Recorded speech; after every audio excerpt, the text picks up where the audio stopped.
Դատական նիստը հայտարարում բացված վերաքննիչ քրեական դատանում քննության է առնում Երևան քաղաքի առաջին ատյանի ընդհանուր համալսարան քրեական դատանի 2025 թվականի հոկտեմբերի 3-ի դատավճռի դեմ մեղադրյալ Գևորգ Միքայել Արտաշեսի Աջապայանի պաշտպանել Ռոման Ահարոնյանի, Արա Զորաբյանի, Հարութ Ակրունցի և Մարինե Ֆարմանյանի կողմից ներկայացված վերաքննիչ բողոքի, ինչպես նաև գլխավոր դատախազության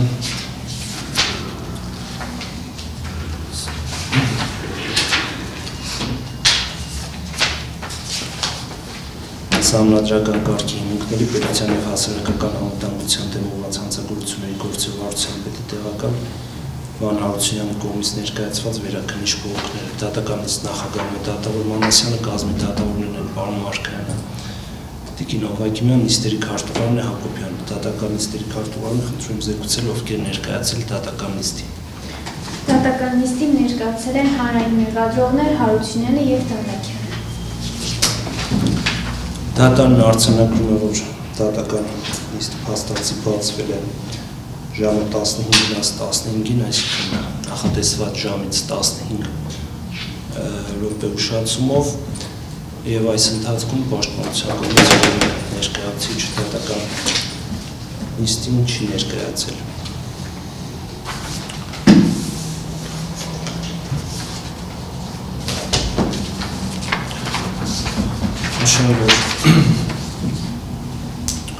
Այսօր դատարանն է ստացվել Իզբերգյան բժշկական կենտրոնի գործադիր տնօրեն Արմեն Չարչյանի քրությունը, համաձայն որի հայտնում ենք ձեզ, որ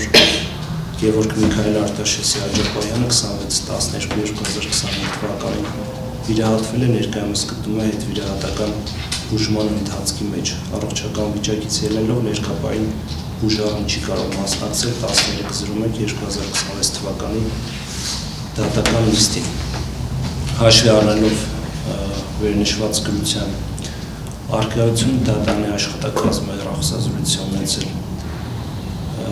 մեղադրյալի պաշտպանների հետ, մասնավորապես պաշտպան Ռոման Ահարոնյանի հետ, ով հայտնել է, որ տեղյակ է նշված հանգամանքից, նշել է, որ պաշտպաններից որևէ մեկը կներկայանա դատական նիստի, միջնորդելու, որպեսզի դատական նիստը հետաձգվի, մինչև մեղադրյալի ներկայությունը հնարավոր լինի ապահովել։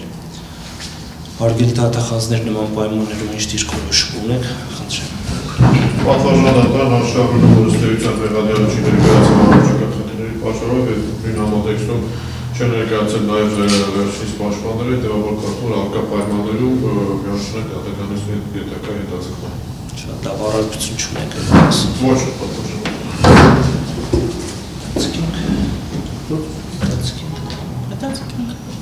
Ողջամիտ ժամկետով հետաձգենք։ Մենք ակնկալում ենք, որ պաշտպաններից գոնե մեկը ներկա կլինի, հնարավորություն կունենենք նաև բարձելու տեղեկատվություն ունեն առողջական վիճակի հետ կապված, թե երբ հնարավոր կլինի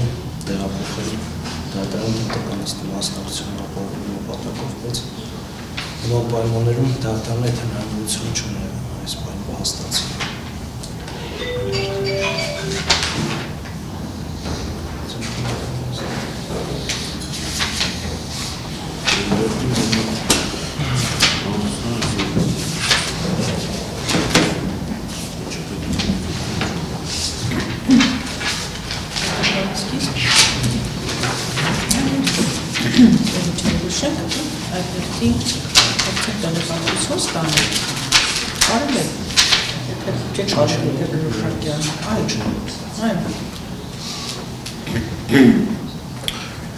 Պարոն Հարությունյան, ինչ դիրքորոշում ունեք, եթե դատական նիստը հետաձգենք, այլ հերթի փորձենք թե առողջական վիճակի կապված տեղեկատվության պահով, թե պաշտպանների ծանրաբեռնվածությունը ճշտելու հաջորդ դատական նիստի ժամը համաձայնեցնել հետ կապված։ Որը առարկություն չունենք պատվարժան դատարան, բնականաբար հասկանալի է հնարավորություն այլ օր նշանակենք պաշտպանների դարձել հարմար չլինի, դարձել սկսած որ սպառենք եւ իր չկարողանանք գումարել, հետեւաբար այդ առնով որևէ խնդիր չեմ տեսնում աշխատանքային բնականոն թվակարկով կարող ենք ապահովել դրա խնդիրը։ Շատ լավ։ Դատան լսելով դատախազի դիրքորոշումը տեղում խորհրդակցել է որոշումը դատական նիստը հետաձգել եւ նշանակել այլ հեշտի փորձելով հաջորդ դատական նիստի օր եւ ժամը համաձայնեցնել նաեւ պաշտպանության կողմի հետ, ինչպես նաեւ հաշվի առնել Միքայել Գևորգ Աջապահյանի առողջական վիճակը, որպեսզի հնարավորություն ունենանք վերջինիս ներկայություն ապահովելու դատական նիստին։ Դատական նիստը հետաձգում եւ նշանակվում է այլ հեշտի հաջորդ դատական նիստի օրվա եւ ժամի մասին կողմերը կցանցվեն լրացուցիչ դատավարության մասնակիցների հետ համաձայնեցնելուց հետո դատական նիստը հայտարարում փակված։